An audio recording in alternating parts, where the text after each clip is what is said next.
Sintoniza la frecuencia que transforma la sociedad. Sintoniza Educación y Sociedad.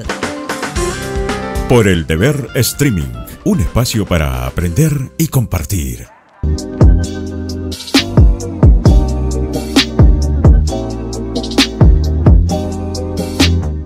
Amigos de Educación y Sociedad del Deber, gracias por estar con nosotros. Hoy hemos invitado a Osvaldo Nina, magíster en Administración y Dirección de Empresas de la EUD Business School en España.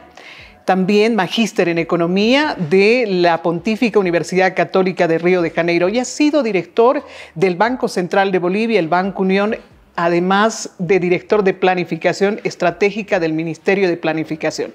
Y si sigo leyendo su currículum, va a ser difícil que podamos tener más tiempo para la entrevista. El licenciado Nina, gracias por acompañarnos. Bienvenido. Gracias, buen día, Beatriz. Estamos aquí para responder a tus inquietudes, como también las inquietudes de la población en general, ¿no? Gracias. Estamos en tiempo de crisis. ¿Y qué es una crisis? Un poco para la gente que quiere aterrizar en esta realidad y que no tiene necesariamente conocimiento de economía.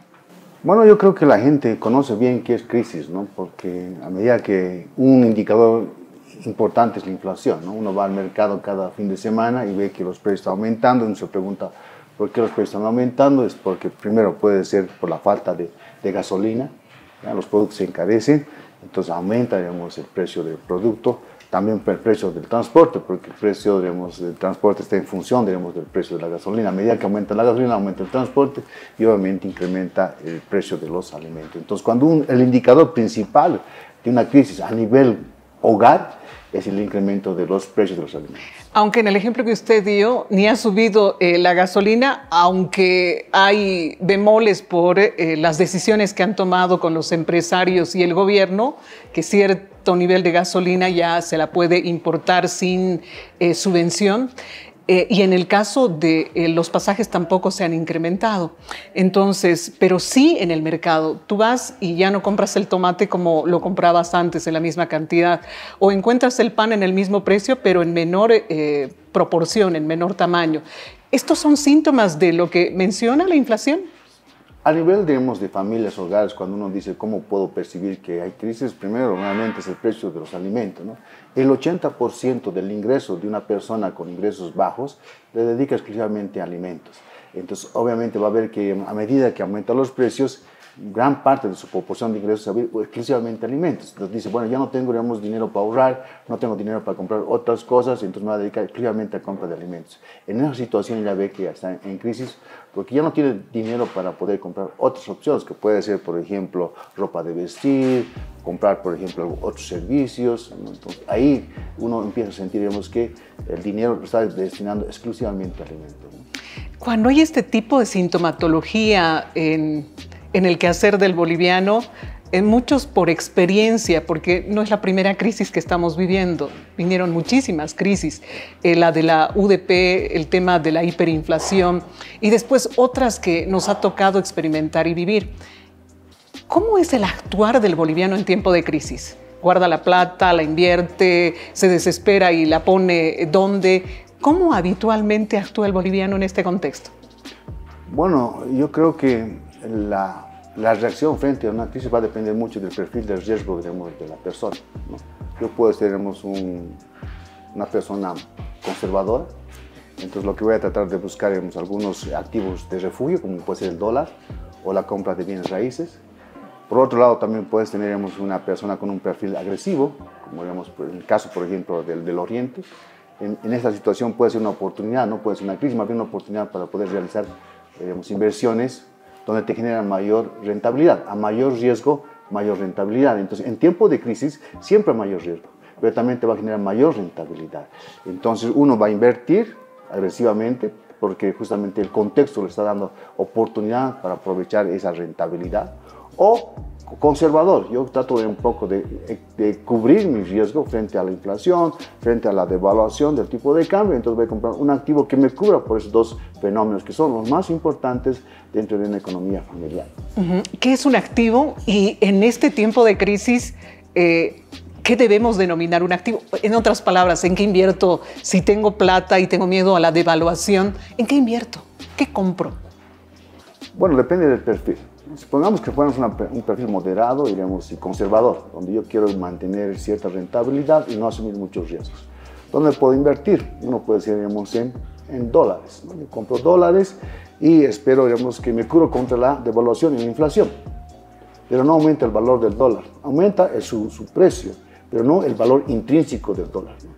En cambio, si yo invierto, por ejemplo, en bienes raíces, una casa, por ejemplo, me cubro de la inflación, me cubro de la devaluación y además, si compro una propiedad dentro de una zona, digamos, de crecimiento inmobiliario, el precio se va a duplicar. Entonces, obviamente, ya tengo tres tipos de ganancias. Uno, por el incremento del precio, el incremento del valor, por la cobertura de inflación y la cobertura de devaluación. En cambio, cuando yo compro dólares, solo cubro dos factores.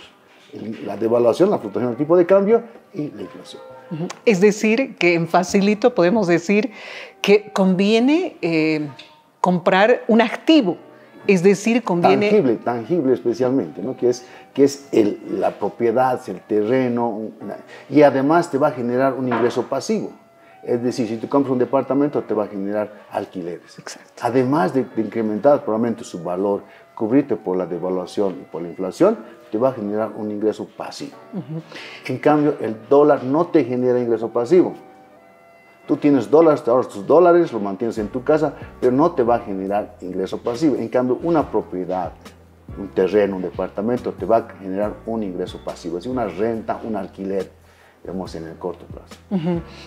Muchos dirán, tengo parte del dinero para hacer una compra hacer una inversión, hacer justo lo que nos está diciendo el licenciado Nina.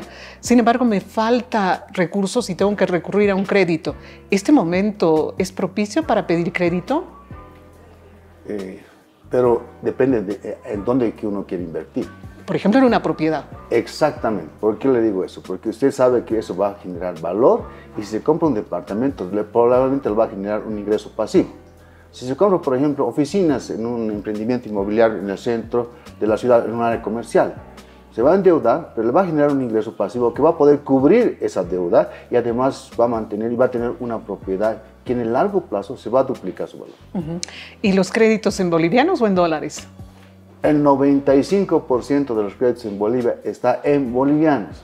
Aquel que se presta en bolivianos y tiene ingresos en bolivianos no tiene problemas de devaluación o variaciones en el tipo de cambio. Eso es el beneficio, eso es nuestro patrimonio que hemos logrado los últimos 15 años en Bolivia. Eso debemos ver como una oportunidad, pero no lo estamos viendo, muchos no lo están viendo. Tener un crédito en bolivianos genera ganancia en el mediano y largo plazo. En este contexto del que usted nos señala, podríamos decir que hay áreas de la economía que en este tiempo de crisis están creciendo. ¿O es una percepción errada? ¿El tema inmobiliario está creciendo en este momento? Sí, está creciendo el tema inmobiliario. Están invirtiendo porque es la inversión más segura y con réditos potenciales en el mediano y largo plazo.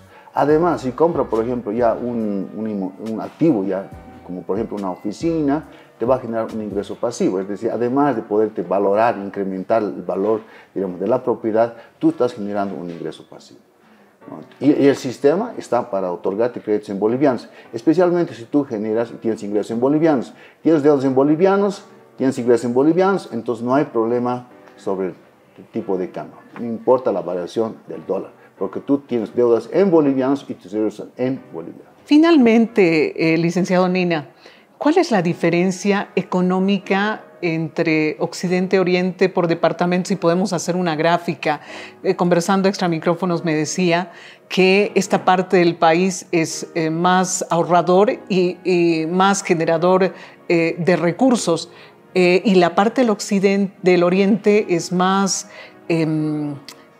emprendedor, por lo tanto necesita mayor crédito. Si nos puede dar una figura de cómo se está manejando la economía dependiendo en qué latitud del país estamos. Sí, nuevamente, eso debemos de invertir, no invertir, depende mucho del perfil, del agente económico, perfil de riesgo, ¿no? O sea, ¿no se invierte igual en el Occidente como en el Oriente? Sí, porque depende mucho de la tolerancia que uno tiene frente al riesgo. Si yo soy muy temeroso, digamos, en cuanto al riesgo, soy muy temeroso, por ejemplo, a realizar inversiones, mi actitud siempre va a ser moderada y conservadora. ¿Qué quiero? Quiero, digamos, una rentabilidad fija, una renta fija, por ejemplo. Entonces, yo agarro y deposito en un banco y me va a dar una tasa de interés del 3% anualmente. Pero yo sé que va a crecer mi activo al 3% anualmente, ¿no? En cambio, digamos, la actitud, digamos, del Oriente, donde hay posibilidad de hacer, digamos, inversiones en el sector de la agroindustria, servicios, ahí, por ejemplo, la actitud es completamente diferente. La actitud es más agresiva, es decir, a mayor riesgo, mayor rentabilidad. Entonces, ¿y eso cómo se puede verificar? Es por la estructura, por ejemplo, de los depósitos y los créditos, ¿no?